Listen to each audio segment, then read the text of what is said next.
පිටිසර බද ගමක එක් වැහි බරදාක අම්මයි දුවයි තනියම වෙසෙනාගේක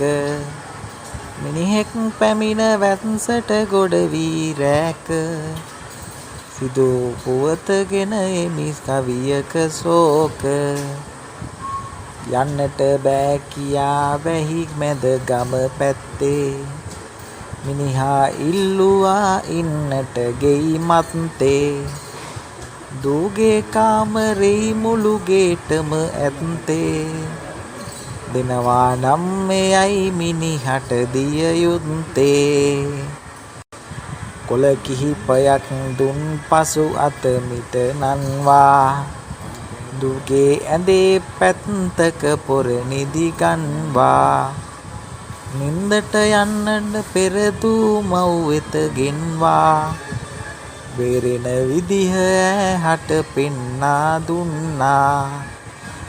මහරෑ උඹේ ළඟට එන්නට නොමැදීපන් අත ඇල්ලුවොත් මට සිග්නල් එක දාපන්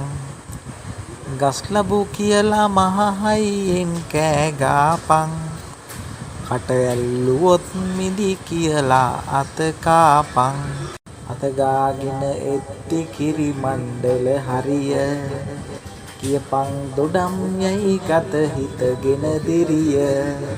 පිට හරියට ඇපල් කොන්දට ස්ට්‍රෝබෙරිය කොඹඩුයි කියාපන් ඇල්ලුවොතින් ගුරිය මහරෑ එනවමයි ඌ ගන්නට වාසි කකුලෙන් ඇද්දොතින් කියපන් අන්නාසි අංගන් නොයිද ඇහුනද බුලවෙල් පාසි කියපන් කෙහෙල් යයි මිරිකුවොතින් පූසි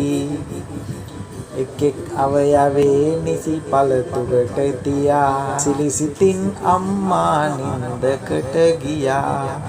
මහරෑ සඳයකි බැලුවම මොකද කියා මොරදිනු ඇසිනි අම්මේ ෆෘට් සැලඩ් කියා